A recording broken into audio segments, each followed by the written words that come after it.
Day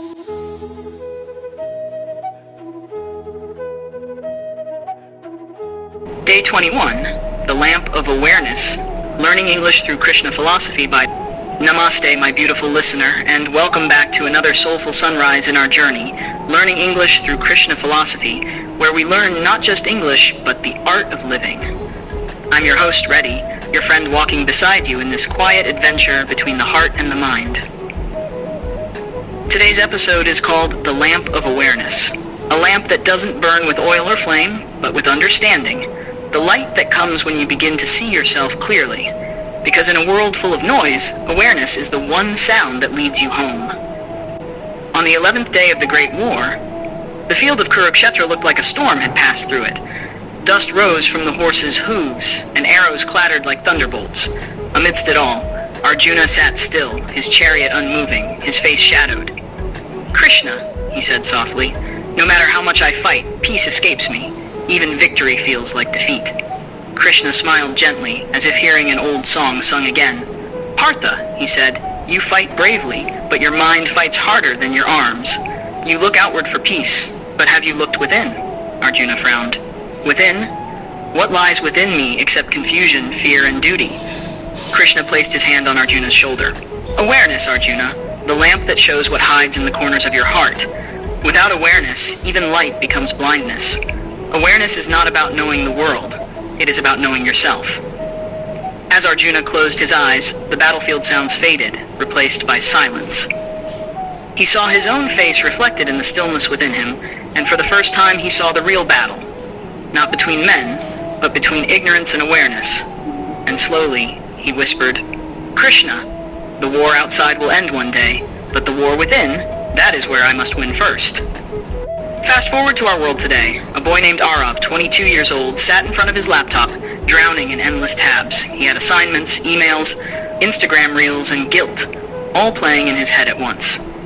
He wasn't at Kurukshetra, but his mind felt no less like a battlefield.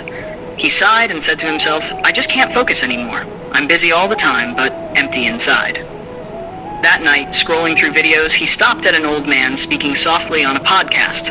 "Awareness," the man said, "is the lamp that shows you who you have become." Close quote. Aarav paused the video. Something clicked. He turned off his screen, and for the first time in months just sat with his thoughts. He noticed how restless his fingers were, how quickly he reached for his phone, how his mind jumped from memory to worry, and then he smiled. Because he realized something simple but profound. He wasn't his thoughts. He was the one watching them. The next morning, he sat quietly again. 5 minutes of silence, no music, no messages, just him and the ticking clock. That small act was the beginning of his awareness. The lamp had been lit. The conversation between then and now.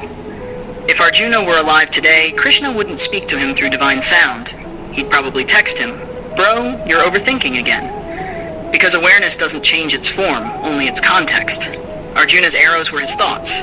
Aarav's notifications are ours. Krishna's message echoes through time. Awareness is not about controlling the world. It's about witnessing it. You see, Reddy, and all my lovely listeners, we live in a world that rewards distraction. We scroll, we chase, we multitask, but forget to notice who's doing all that. When you become aware, you see the space between the noise. You start to notice how emotions rise and fade. You realize anger is just a passing cloud. Sadness, just a momentary shadow. And then suddenly, you don't drown in your thoughts anymore. You stand on the shore and watch the waves. Let's try something right now. Take a deep breath. Close your eyes, unless you're driving. Now ask yourself, what am I feeling right now? Don't fix it. Don't label it as good or bad. Just notice it. That's awareness. That noticing is the lamp. Krishna's wisdom says, "You are not your thoughts. You are the witness." When you remember that, you move through life not as a prisoner of your mind, but as its master. Difficult words and meanings. 1. Awareness, the state of knowing and noticing things around and within you. Example, awareness helps you understand your emotions better. 2. Ignorance, lack of knowledge or understanding. Example, ignorance of our own habits keeps us stuck in the same patterns. 3. Witness, to observe something without judgment. Example, be the witness of your thoughts, not their victim. 4. Restlessness, inability to stay calm or still. Example, her restlessness came from overthinking. 5. Consciousness, the awareness of existence and surroundings. Example, meditation deepens one's consciousness. Let's see what we learned today. Awareness is the inner lamp that lights the dark corners of the mind. Both Arjuna and Aarav fought their own wars, one with arrows, one with anxiety, and both found peace through awareness. The world outside changes constantly. The world within remains your true battlefield. The moment you see your thoughts instead of being your thoughts, you win half the battle of life. So, my beautiful listener, keep your lamp of awareness burning bright. Don't let the wind of worry blow it out, because every time you pause to observe instead of react, Krishna smiles within you.